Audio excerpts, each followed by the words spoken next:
ব্রট to you by V-Guard, co-powered by Sensodyne ও ভিমল বলো কথা কেশরী। Associate sponsor UltraTech cement. দুর্নীতি, চাকরি খেকো, টাকার পাহাড়, গ্রেপ্তার, এজেন্সি, পশ্চিমবঙ্গের চাকরি নিয়ে কথা মানেই তৃণমূল বিজেপির মুখে এই সব বলি। কিন্তু যাদের কেন্দ্র করে এত বাকযুদ্ধ, সেই চাকরি প্রার্থীরা ফ্যাঁ ফ্যাঁ করে বিহারের রেল স্টেশনে, প্রতিবেশী রাজ্যের রাস্তায় ঘুরছেন। কেন জানেন? কারণ তাদের দুয়ারে তরি, তাদের নিজের রাজ্যে তাদের জন্য কোনো চাকরি নেই।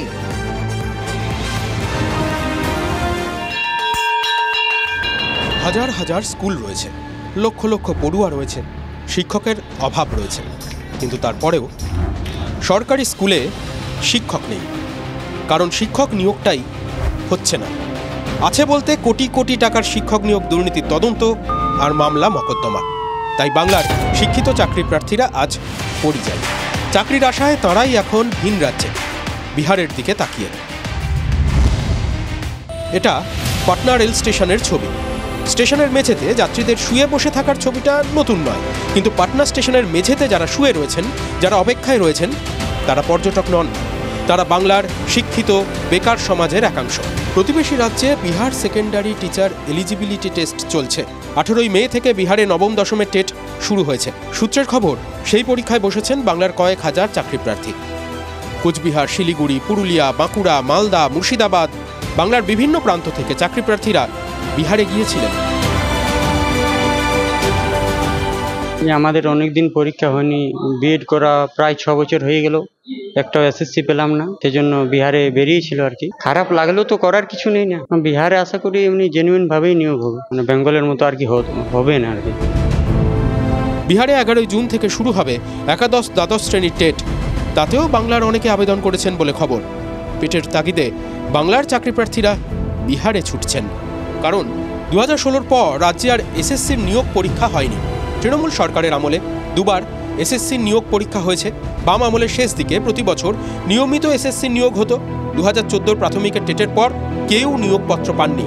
2017, 2022, 2023-এ প্রাথমিকের টেট হয়েছে, কিন্তু নিয়োগ হয়নি। উল্টে শিক্ষক নিয়োগ দুর্নীতির তদন্তে টাকার পাহাড় দেখেছেন রাজ্যবাসী। গ্রেপ্তার হয়েছেন প্রাক্তন শিক্ষামন্ত্রী, শিক্ষাকর্তা থেকে শাসক দলের একাধিক বিধায়ক। আর তার সঙ্গেই পাল্লা দিয়ে বছরের পর বছর চাকরির আশায় ধর্নাতলায় রোদ, ঝড়, জল গায়ে মাখছেন চাকরি প্রার্থীরা। ভোট চলাকালীন 2016 এসএসসির প্যানেল বাতিল নিয়ে তপ্ত হয়েছে রাজনীতি। হাইকোর্ট থেকে জল গড়িয়েছে সুপ্রিম কোর্টে। তার দায় কার? ছেলে মেয়েদের চাকরি খেয়ে নিল। শিক্ষক শিক্ষিকাদের মানুষ খেকোবাগ নাম শুনেছেন, চাকরি খেকোবাগ শুনেছেন? উনি 8000 অতিরিক্ত শূন্যপদ তৈরি করেছিলেন। উনি তো লিখিত চোর, এস্টাবলিশ চোর। বাকযুদ্ধ চলছে, মামলা চলছে, সিবিআইডির তদন্ত চলছে, কিন্তু চাকরিটা?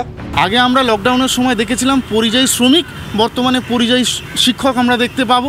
বেঙ্গলে এত ভালো স্টুডেন্ট রয়েছে, সবাই প্রিপারেশন নিয়েও কোনো ঠিক নেই। এই জন্যই বিহার বা আরও আদার স্টেটে সবাইকে ট্রাই করতে হচ্ছে পরীক্ষা বা চাকরির জন্য। চাকরি প্রার্থীদের এই অসহায় অবস্থা সুরাহা কি রাজনীতির কারবারিদের কাছে রয়েছে?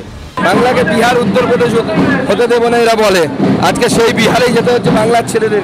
বাম আমলের মতন স্বচ্ছ নিয়োগ হয় না, নিয়োগের নামে দুর্নীতি এবং তারপরে চাকরি খারিজ। মায়েরা বুঝতে পারছেন তার সন্তানদের জীবন বাংলায় কিভাবে ধ্বংস করা হচ্ছে।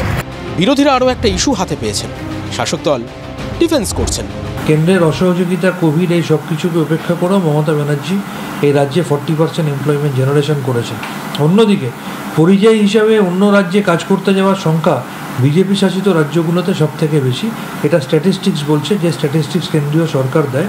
চাকরি প্রার্থীরা বাংলায় থেকে হা হুতাশ করছেন, নেতারা ইস্যুকে অস্ত্র করছেন। অবশ্য শাসক দল এখনো বলছে, আমার 10 লক্ষ চাকরি রেডি আছে। শুধু বিজেপি আর সিপিএম এর লোকেরা কোর্টে চলে যাচ্ছে আর একটা করে পিল করছে, আর ওরা পিল করলেই ব্যাস হাইকোর্ট দিয়ে দিচ্ছে। আদৌ কি সেই চাকরি পাবেন ভবিষ্যৎ গড়ার কারিগররা, নাকি পেটের টানে পরিযায়ী হবেন বাংলার এই শিক্ষিত বেকাররা? কষ্ট করে জমানো টাকায় বাবার কাছে হাত পেতে মায়ের লক্ষ্মীর ভাঁড় ভেঙে বাংলার ছেলেমেয়েরা ছুটেছেন বিহারে। খরচা বাঁচাতে রেল স্টেশনে মাথা গুঁজেছেন শুধু চাকরির আশায়। ছবিটা লজ্জার নয়? ক্যামেরায় গৌরবের সঙ্গে Suman Mahapatra, TV9 Bangla. Brought to you by V-Guard, co-powered by Sensodyne ও ভিমল বলো কথা কেশরী। Associate sponsor UltraTech cement.